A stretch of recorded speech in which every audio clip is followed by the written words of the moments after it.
গরিব মানুষ রিক্সা চালিয়ে যা ইনকাম হচ্ছে, আমাদের চাল কিনাই হচ্ছে না, তৈরি তরকারি তো কিনাই যাচ্ছে না, খুব কষ্ট হচ্ছে। সবজির দাম বাড়ছে, নিত্যপণ্যের দাম অত্যন্ত বেশি, যা সাধারণ মানুষের ক্রয় ক্ষমতার অনেক বাইরে। একমাত্র আলুটাই একটু কম দাম, আর বাদ বাকি যা কিছু আছে সবকিছুই ঊর্ধ্বমূল্য একেবারে। আমরা যা ইনকাম করছি তার সাথে দেখা যাচ্ছে যে খরচ দ্বিগুণ বেশি হয়ে যাচ্ছে। জীবনযাত্রা চলাফেরা তো খুবই কষ্ট।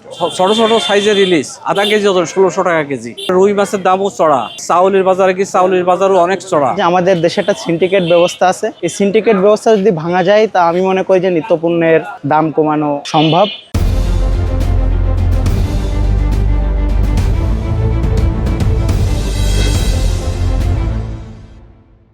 বিগত সরকারের আমলে বাজারে যে সমস্ত নিত্য প্রয়োজনীয় জিনিসের দাম যা ছিল, বর্তমান সরকারের আমলে তার চেয়ে অধিক বেশি।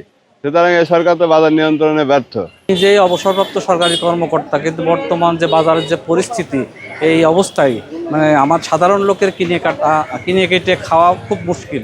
তার কারণ বাজার, আজকে মাছের বাজারে গেছি, ইলিশ মাছ ছোট ছোট সাইজের ইলিশ আধা কেজি ওজন 1600 টাকা কেজি। তারপরে রুই মাছের দামও চড়া, প্লাস চাউলের বাজারে কি চাউলের বাজারও অনেক চড়া। এবং এখন দেখা গেল বেগুন আমরা আগে 40 টাকা 50 টাকা 30 টাকা কিনে খাইছি, সেই বেগুন আজকে 80 টাকা কেজি। ডে বাই ডে যে পরিমাণ বাড়ছে, তাতে সাধারণ লোকের ক্রয় ক্ষমতার বাইরে চলে যাচ্ছে। পণ্যের দাম, আমাদের দেশে যে মুদি বাজারগুলো আছে এগুলো নিত্যপণ্যের দাম বাড়ছে। কারণ হলো যে আমাদের দেশে একটা সিন্ডিকেট ব্যবস্থা আছে, এই সিন্ডিকেট ব্যবস্থা যদি ভাঙা যায় তা আমি মনে করি যে নিত্যপণ্যের দাম কমানো সম্ভব। বিশেষ করে তেলের দামটা বাড়তেছে, চিনির দাম কিছুদিন আগে একটু বেশি ছিল, আগে থেকে একটু। চাউল আটা এগুলোর দাম একটু মানুষের সাধ্যের ভিতর আনা দরকার। সাধারণ মানুষের আসলে একটু কষ্ট হয়ে যাচ্ছে, যে পরিমাণে দাম কাঁচা তরকারির, তাতে করে আরেকটু কিছুটা কমার দরকার আছে। এই মানে গত এই আষাঢ় মাসের পর থেকে আপনার এই তরকারির দাম মানে অতিরিক্ত নাগালের বাইরে চলে যাচ্ছে।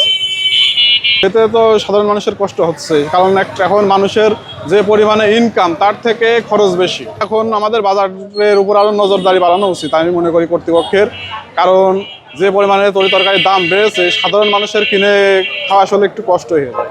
বর্তমানে বাজার মূল্য সরকার নিয়ন্ত্রণে রাখতে পারছে না, এবং প্রত্যেকটা জিনিসেরই দাম বাজার ঘুরে দেখা যাচ্ছে যে আগের তুলনায় অনেক বেশি, এবং সাধারণ মানুষের ক্রয় ক্ষমতার বাইরে চলে যাচ্ছে।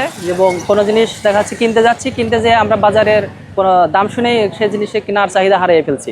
তো সরকারের উদ্দেশ্যে এতটুকুই বলতে চাই যে আমরা মানুষ চেয়েছিলাম যে একটা সুন্দর সমৃদ্ধ একটা দেশ আকাঙ্ক্ষা করেছিলাম, কিন্তু এই সরকার সেই প্রত্যাশা পূরণে সম্পূর্ণভাবে ব্যর্থ মনে হয়েছে।